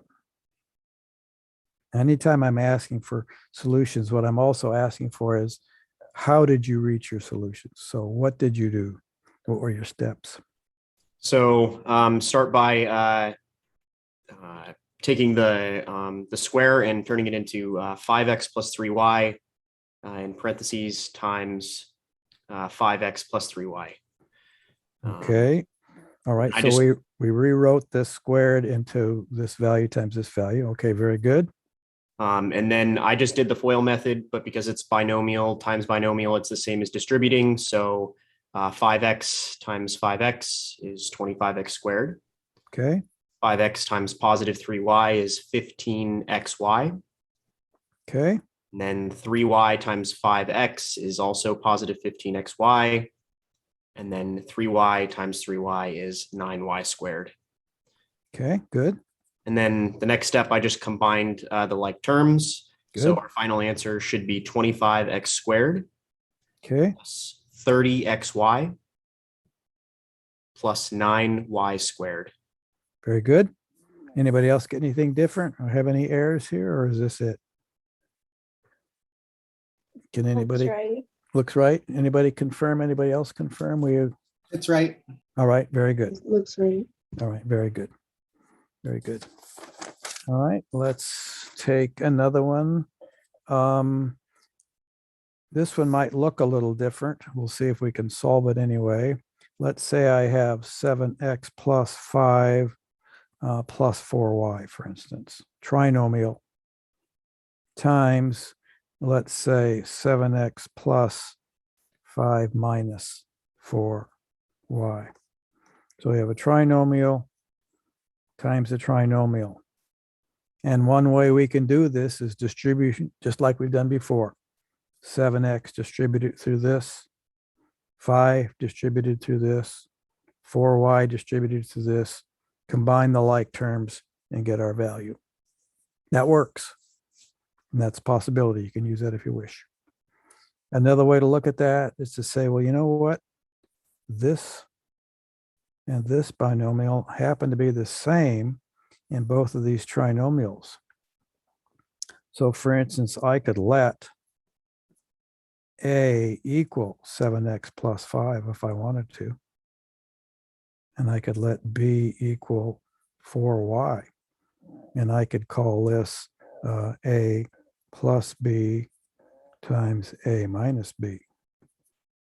And from what we've done before, A plus B times A minus B, do we remember what that is?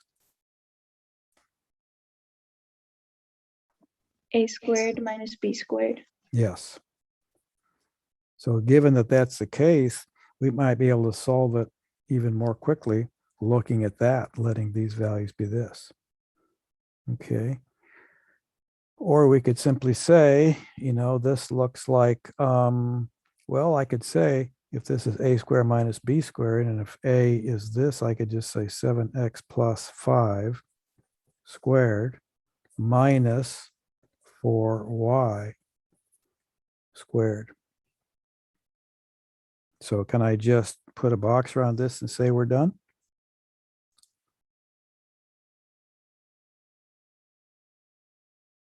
Is that as simple as we can make No, this thing? not as simple as it could be. All right, what would you like to do to simplify it? Do we distribute the square? So we want to square this thing. Okay, so if we square this, we get 7x plus 5 times 7x plus 5 minus, and then we get 4y quantity square. All right. Is that how we want to do this? And then what are we going to do next? New volunteer? Can we get a new volunteer on this one? If we're down to this point, what would we do next? We want to spread the fun around a little bit to give everybody a chance to participate.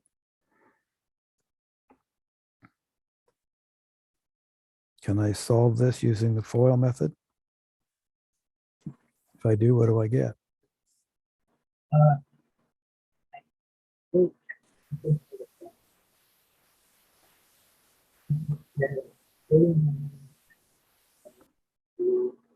Jacob, you're breaking up. I can't hear you very well. All right, can you hear me better? That's better. All right, I think you could get 49x to the power 49x squared? yes, Okay. plus 70x. Where'd we get that? It's 7x times 5. You get So plus 35x plus 35x. And then, so that's outer, inner, and last is 25, is it? and then minus 16y. So 16y squared, okay. And then we want to combine like terms.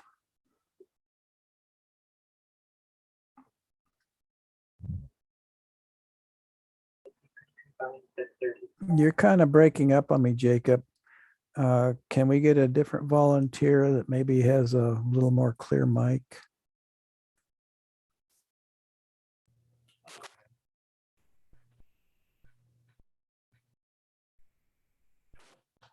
Go ahead.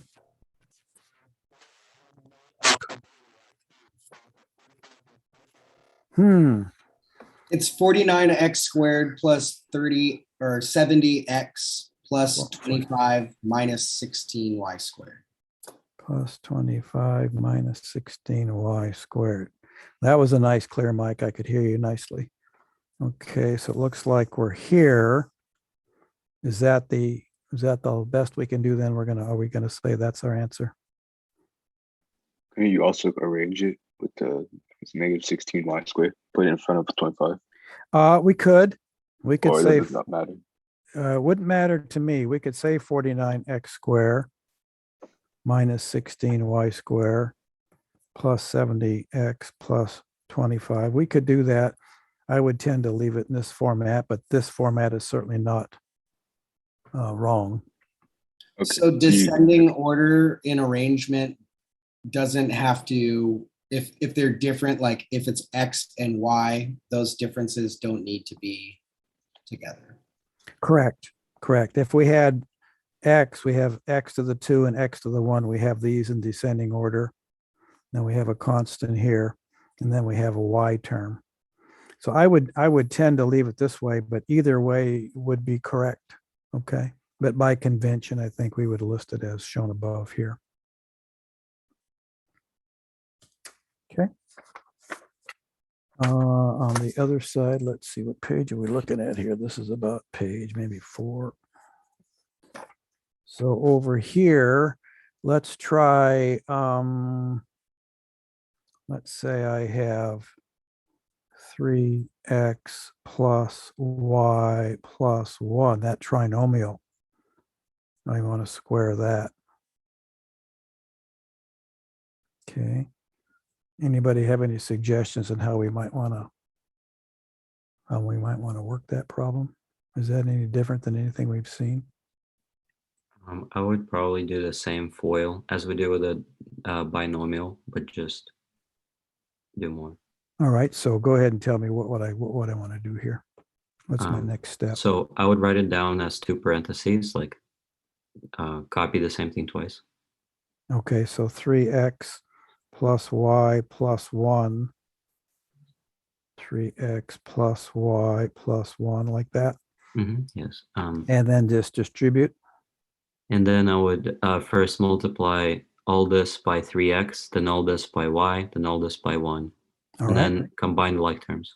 All right. We can do that. Let's give that a try. So 3x times 3x is what? 9x squared? Yes. 3x times y. 3xy. 3xy, and 3x times 1, I guess, is just 3x, isn't it? Okay, and then we distribute the y. Plus 3xy. So we'll put that under like terms here. So plus 3xy. Plus y squared. Plus y squared. And plus y. Plus y, okay. Then we do, and it's just 3x plus y plus 1. Plus y plus 1. So it looks like we are 9x squared plus 6xy plus 6x plus y squared plus 2y plus 1. Does that look right? I think so. Okay. Anybody disagree? Everybody agree?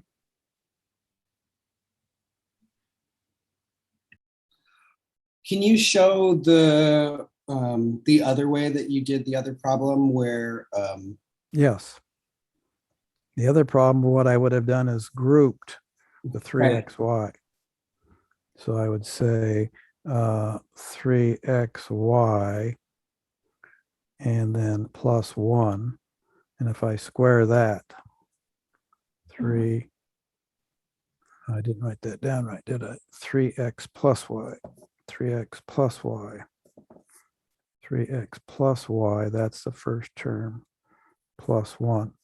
Now, if I let a equal 3x plus y and b equal 1, then it looks like I have a plus b times a plus b. And do we remember what that equals? A squared plus 2ab plus b squared. Good. So now we ought to be able to just put this in here, huh? So a squared is 3x plus y, quantity square, plus 2 times a, which is 3x plus y, times b, which is just 1, plus b squared, which is just 1. So now we have this binomial that we want to square.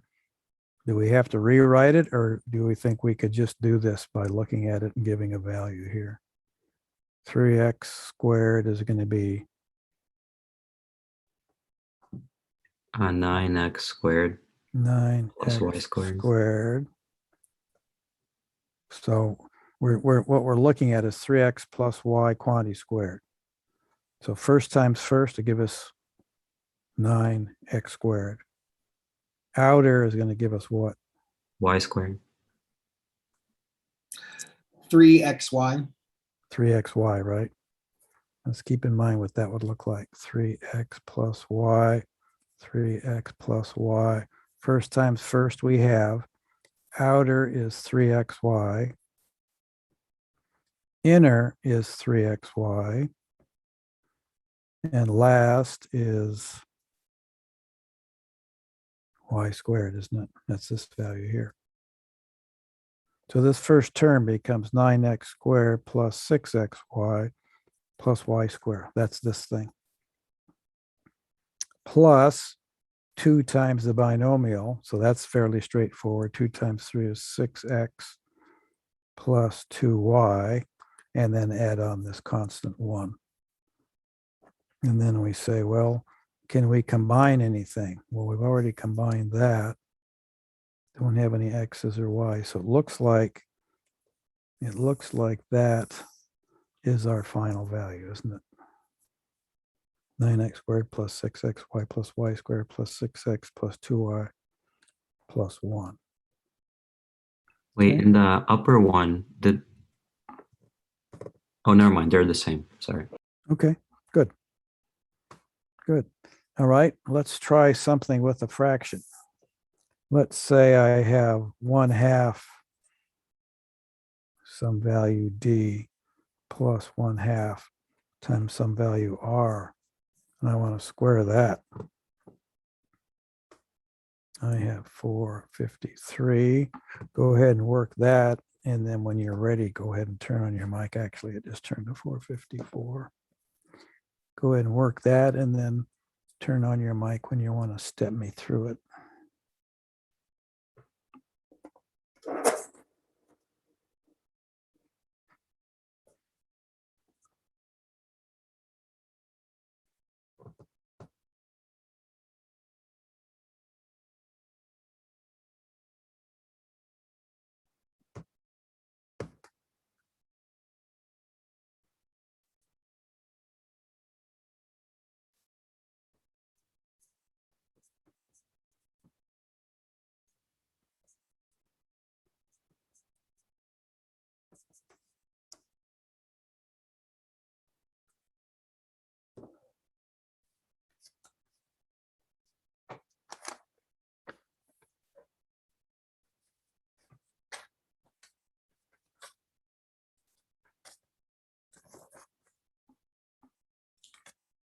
I think I got it. All right, go ahead and step me through it. It is. So I just did the formula a squared plus 2ab plus b squared. So A squared plus 2ab plus b squared, because you said that looks like a plus b quantity square. yes. Mhm. And you let a equal what? 1/2 d, FD, and b equals. 1/2 r. All right, good. Then so the a squared would be 1/4 of d squared. 1/4 d squared. Okay. Then it goes plus 2 times 1d. I mean 1/2 d times 1/2 r. Okay. And then plus a quarter of r squared. Okay. Then we combine like terms. Okay. So 2 times 1/2 would be 1. And then 1 times 1/2 is 1/2. So this would be 1/2 dr. This ends Yes. up 1/2 dr. Everybody see what we did there? We could say that 2 cancels out that 2.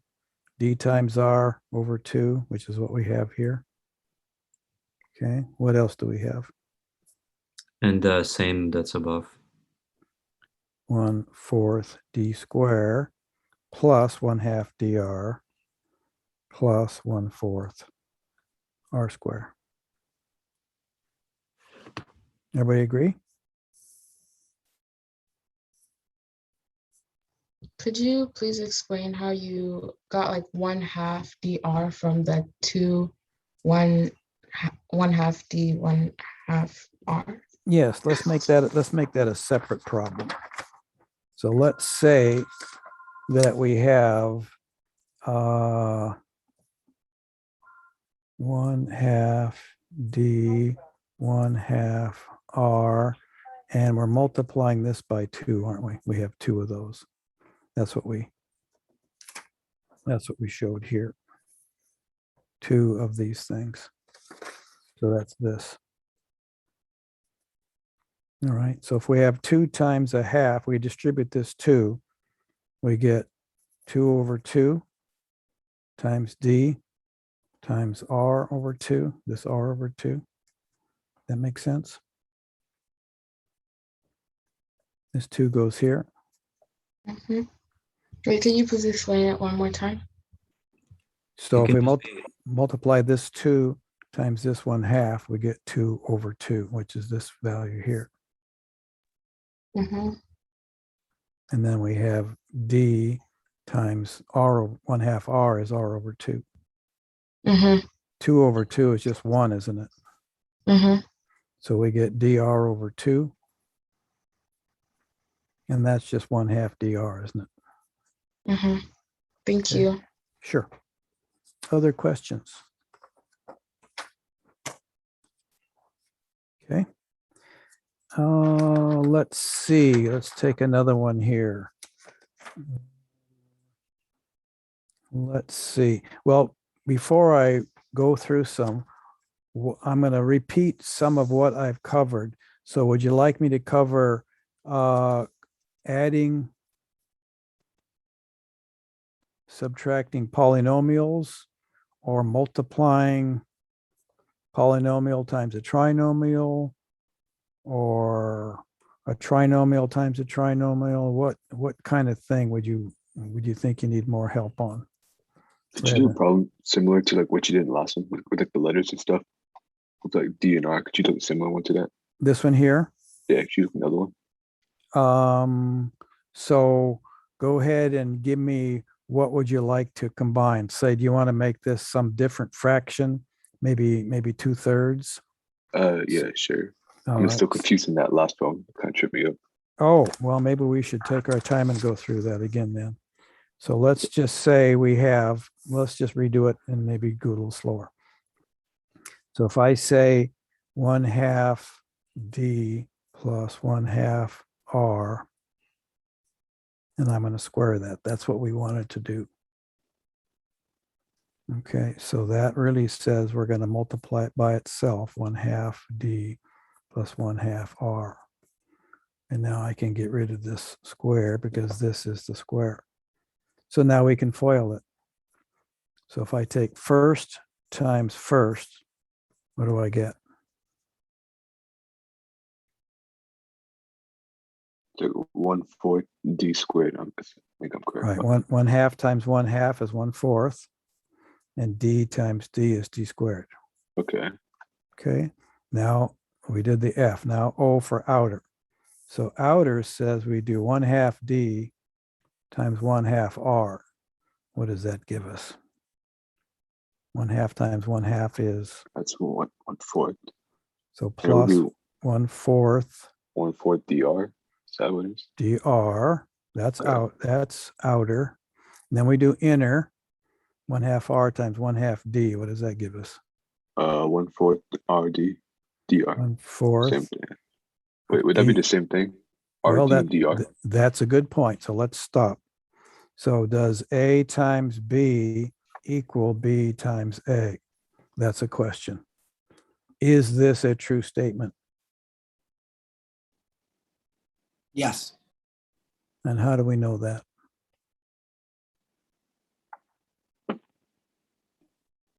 One times 2 equals 2 times 1. Okay, we can substitute values in. We could let A equal 3 and B equal 16 and do it that way. Or we could also say there are some properties that we learned before, right? Distributive property, commutative property. Remember those? Remember what the commutative property was?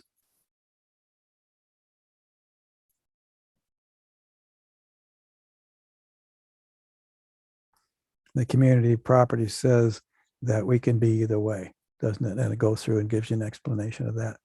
So if we remember what we've learned in earlier rules, we can apply those rules here. So when we have outer is dr and inner is rd, dr equals rd, put a question mark there and we say, well, that's the commutative property. So that's yes, that's true. Okay. So we could call this rd plus 1/4 r squared. And now when we combine like terms, 1/4 d squared plus, this is 1/4 of this term and another 1/4. 1/4 plus 1/4 is 1/2 because these are the same. RD and DR are the same. So I could call it DR by putting them in alphabetical order, and then plus 1/4 r squared. Okay, I think I get it now more. Thank you. All right, sure. So when something is squared like that, and if we were to do the a plus b times a plus b, that equals to a squared plus 2ab plus b squared. Is that correct? That's correct. And if it were to be an a plus b, a minus b, then that would go to a squared minus b squared. That is correct. Thank you. Yep. Okay, so this looks like a plus b quantity square. And this is not a minus b quantity square, is it? Or is it? I'll put a question mark there. What is a minus b quantity square? A minus b times a minus b. What is that? A squared plus b squared. You say it's a squared plus b squared. I'm going to put a question mark there. Is that correct? No, it's not correct. All right. Why not? Because it's minus. So go ahead. What should it be? It should be a squared minus 2ab plus b squared. So first times first is a squared. Outer is a times a negative b, which is a negative ab. Inner is negative b times a. And last is negative times negative is a positive b squared. So when we combine negative ab and negative ba, when we add those together, what do we get? Negative 2ab. Negative 2ab, because that equals negative ab, doesn't it? So a times b equals b times a. We already decided that above. All right, so a minus b times a minus b is this value. A plus b times a plus b is this value. The only difference is the inner value here is positive here, negative here. Okay, questions? All right. Let me give you maybe, is there a question before I start another problem? Did I hear somebody open their mic?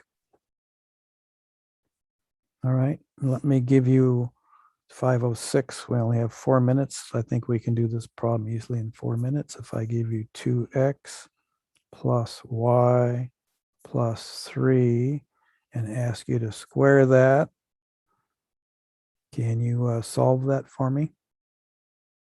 I'm going to put 5:06 here. And when you have that solved, go ahead and open your mic and step me through your solution.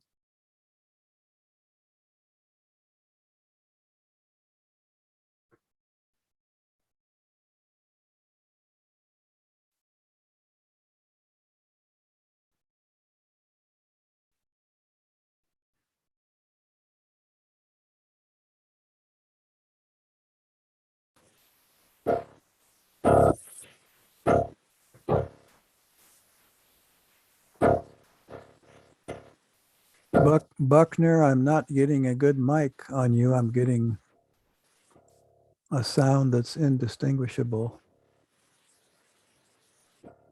Not sure what's going on with your microphone.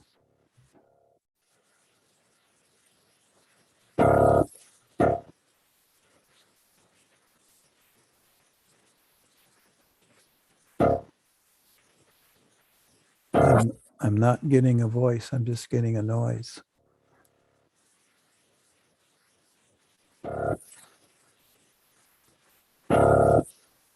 No, I'm going to mute that, Buckner, because that's not coming through. You'll have to do something on your mic there. I don't know what happened, but it's not coming through. Anybody else want to give this a shot? There's two ways we could look at this, isn't it? Okay. I prefer the one where we combine like terms. All right. So what would you like to do? So first, I just write it down as 2 parentheses. Okay. So 2x plus y plus 3. And another one, 2x plus y plus 3. That is certainly a method, and that will work. We could also say, let A equal 2x plus y and let B equal 3. And then it looks like A plus B times A plus B. And remember what that equals? A squared plus 2AB plus B squared. And then we substitute in. So we have a method here, and we have a method here, and they both work.